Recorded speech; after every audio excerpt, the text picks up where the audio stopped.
Hello sir, good morning. हाँ, good morning doctor Kamlesh.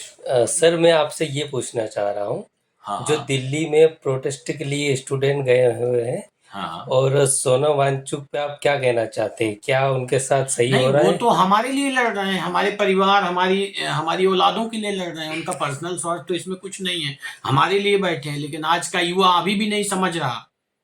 अभी भी नहीं समझ रहा। जी। है ना, बहुत कम संख्या में अभी वहां लोग गए हैं। ज्यादा से ज्यादा वहां लोगों को जाना चाहिए। हम्म। और अभी कल के विजुअल्स में देख रहा था सोशल मीडिया में कि जो शांतिपूर्वक अपना प्रोटेस्ट कर रहे हैं, अपनी मांग, अपनी हक की आवाज उठा रहे हैं, जी। उनको ये सरकार किस तरीके से जो है तो उनके ऊपर लाठियां बरसवा रही है। उनकी मांगे मानने की बजाय, उनके साथ बातचीत करने की बजाय ये लाठियां बरसा रही है सरकार देश के युवा के ऊपर।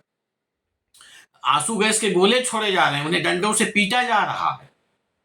तो ये तो अब लोगों को जागना पड़ेगा, क्योंकि जनता जब भी आवाज उठाती है तो सरकार का यही जो है रवैया रहता है। कभी भी वो आके बात नहीं करती, जनता के मुद्दों को नहीं सुनती। मीडिया तो ऑलरेडी बिकी हुई है। मीडिया तो कभी जनता की आवाज उठाती नहीं। हम्म। मीडिया बिक चुका है। बिल्कुल। मीडिया तो यदि किसी का गोबर पड़ा होगा ना, तो गोबर के बारे में जरूर बताएगी कि इस गोबर को हगने के लिए गाय को कितना चारा खाना पड़ा होगा। तो मीडिया तो आजकल ही है। मीडिया को ना किसान आंदोलन दिखता, न मीडिया को जनता की समस्याएं दिखती, न हम्म। मीडिया को धरने दिखते। लोगों में इतना ज्यादा फ्रस्ट्रेशन है कि वो जाए तो जाए कहाँ। सरकार कुछ नहीं चाहती, सरकार चाहती चुप रहो। तमाम तरह के करप्शन हो रहे हैं, चुप रहो। दुनिया भर के अपराध हो रहे हैं, चुप रहो, मुंह मत खोलो। अपनी हक की लड़ाई मत करो, लड़ो। हर चीज में, हर फील्ड में जबरदस्ती थोपी जा रही है सरकारों के द्वारा। तो मेरा यही कहना है कि हम सब आम नागरिकों को, सभी युवा को अब एक होना पड़ेगा और लड़ाई लड़नी पड़ेगी कि सरकार जो भी कर रही है उसकी एक अकाउंटेबिलिटी जो है तो ले, उसकी जो है तो जवाबदेही सरकार तय करे। आए दिन पेपर लीक हो रहे हैं, आए दिन रेप हो रहे हैं, आए दिन नए नए भ्रष्टाचार हो रहे हैं। है ना, कई कानून बने और सरकार उसकी जवाबदारी ले। जो संबंधित जो है तो आरोपी पाया जाता है उसके अगेंस्ट में कड़ा से कड़ा जो है तो एक्शन ले। हम्म। तो अभी आवाजें उठ रही हैं देश में, पूरे देश में आप देख रहे हैं, अलग अलग प्रदेश से आवाजें उठ रही हैं। लोग जागरूक हो रहे हैं, लोग अपने हक के लिए लड़ रहे हैं। और आने वाले समय में जनता इनको बताएगी। जनता बताएगी कि जनता क्या चीज होती है। यदि ये सरकार बनाना चाहती है तो ये सरकार गिराना भी चाहती है ना। तो अकाउंटेबिलिटी तो गवर्नमेंट को लेना चाहिए, because we all are voted for this government. तो जवाबदारी इनकी ही होती है। सरकार इनकी है तो जनता इनसे ही पूछेगी, है ना। हर फील्ड में देखो, हेल्थ के फील्ड में कितना करप्शन है। योजनाओं के नाम पे, योजना के नाम पे कितना करप्शन हो रहा है। जबरदस्ती सर्जरी कर दी जा रही है हॉस्पिटलों में मरीज को रख के, है ना। हर फील्ड में। हम्म। अब मैं कहां से कहां तक बताऊं, कितना ज्यादा करप्शन मचा हुआ है। इसकी अकाउंटेबिलिटी कभी भी मोदी सरकार या मोदी गवर्नमेंट नहीं लेती। ये इसके अंदर पता नहीं किस डिग्री का ईगो है प्रधानमंत्री के, कि ये कभी आके ये बातचीत को आगे बढ़ाता नहीं है।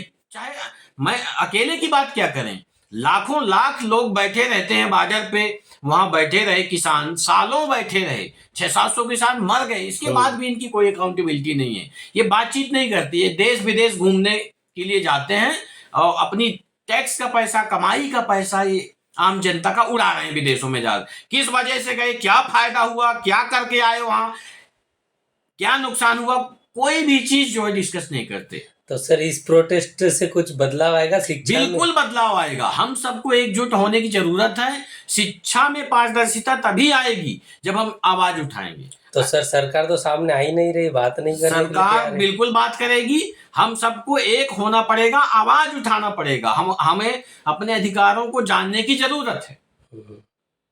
हमको अपनी आवाज उठाना पड़ेगा, हम्म। क्योंकि आपकी आवाज अब कोई दूसरा नहीं उठाएगा। मीडिया पूरी तरह से बिक चुकी है। मीडिया कभी भी, इन खबरों को आपने देखा है कभी मीडिया उठाती? मीडिया कभी भी आपकी खबरों को नहीं उठाती। मीडिया के मुद्दे ही अलग हैं। कल भी मैंने देखा जब वीडियो 20 तारीख को जनता जो है तो जंतर मंतर से सांसद की तरफ जा रही थी, तो वहां अलग ही कहानी चल रही थी सांसद के अंदर, लाठीचार्ज भी हुए है ना, बच्चों पे। जनता की आवाज, जनता के मुद्दे डिस्कस ही नहीं किए जाते कि आम जनता किस वजह से परेशान है, बेसिक प्रॉब्लम क्या है। इतना ज्यादा बेरोजगारी बढ़ रही है, सारी चीजें बढ़ रही हैं, सरकार का बिल्कुल ध्यान ही नहीं है। पढ़ाई का स्टैंडर्ड बढ़ाना पड़ेगा, क्वालिटी ऑफ एजुकेशन बढ़ाना पड़ेगा। क्या पढ़ा रहे हैं? उस पढ़ाई, आम आदमी अपनी जिंदगी भर की कमाई बच्चों को पढ़ाने में लगा देता है, फिर उस पढ़ाई के दम पे 5,000 की नौकरी नहीं है। इवन वो अपना इलाज भी नहीं तय कर पाता कि यदि मैं बीमार हुआ तो मैं होम्योपैथी में जाऊं, एलोपैथी में जाऊं, आयुर्वेद में जाऊं, नेचुरोपैथी में जाऊं। कहने को आईएएस भी बन जाता है, लेकिन वो अपना ट्रीटमेंट नहीं तय कर पाता। तो basic problem quality of education में है। ग्राउंड लेवल पे जो जरूरी चीजें हैं उनकी जानकारी नहीं दी जा रही, दुनिया भर की चीजें पढ़ाई जा रही है जिसका कोई प्रैक्टिकल यूज है ही नहीं। अच्छा, ये केवल मुद्दा नीट पेपर लीक का नहीं है, और भी बहुत सारी हजारों पेपर लीक होते हैं। अकेले नीट पेपर, ये सब लापरवाही है, कोई अकाउंटेबिलिटी नहीं ले रहा, कड़ी से कड़ी सजा का प्रावधान नहीं है। पहले जो आरोपी हैं किसी भी फील्ड में हो, किसी भी फील्ड में जाके उन्होंने जो है तो भ्रष्टाचार किया हो, उनको कड़ी से कड़ी सजा नहीं मिली, इसलिए आज आरोपियों की हिम्मत बढ़ती जा रही है। तो अब सबको, जो यूथ है अपने देश का, उसको इकट्ठा होना पड़ेगा और आवाज उठानी पड़ेगी। वो चाहे कांग्रेस हो, चाहे बीजेपी हो, चाहे कोई भी पार्टी हो, जो भी पार्टी गलत करेगी और जनता की नहीं सुनेगी तो जनता उन्हें सबक सिखाएगी। यूथ पावर है अभी, यूथ तो अब जाग चुका है और देख ही रहे हैं अपन भीड़ में, माने जंतर मंतर में देख ही रहे हैं कि कितनी तादाद में लोग पहुंचे हैं। सोनम वांगचुक पे सर आप क्या कहना चाहते हैं? उनका जो है वो, उनका कोई पर्सनल बेनिफिट नहीं है, वो हमारे और आपके बच्चों के लिए लगे हुए हैं 20 दिन से। लेकिन अभी भी युवा जागा नहीं है, बहुत ऐसा युवा है जो बिल्कुल जागा नहीं है, रील देखने में लगा हुआ है। जी बिल्कुल, है ना। तो यही है मेरा कहना कि अब सबको जागना पड़ेगा और जनता से सवाल करना, सरकार से सवाल करना सीखो, सवाल पूछना सीखो। सवाल आपके बिहाफ में जो मीडिया को फोर्थ स्तंभ बोला जाता है वो नहीं उठाएगी, आपके मुद्दे नहीं उठाएगी। आपको अपने मुद्दे उठाना पड़ेगा, आपको अपनी वॉइस को रेज करनी पड़ेगी। तो यही है मेरा कहना कि जागरूक होइए, आवाज उठाइए, अपने अधिकारों को समझिए, फंडामेंटल राइट्स समझिए और अपनी आवाज बुलंद करिए ताकि ये डरें। ये तो पहला एक स्टेप है। धर्मेंद्र प्रधान का जो इस्तीफा मांगा जा रहा है, ये तो पहला स्टेप है। एक आदमी का इस्तीफा हो तो फिर सरकारें डरने लगेंगी कि हाँ, इस्तीफा लेना पड़ता है, जनता एक है। तो यही मेरा कहना है कि सब लोग जागरूक होइए और सही तरीके से जो प्रोटेस्ट होता है, सही चीज के लिए होता है, उसमें साथ दीजिए।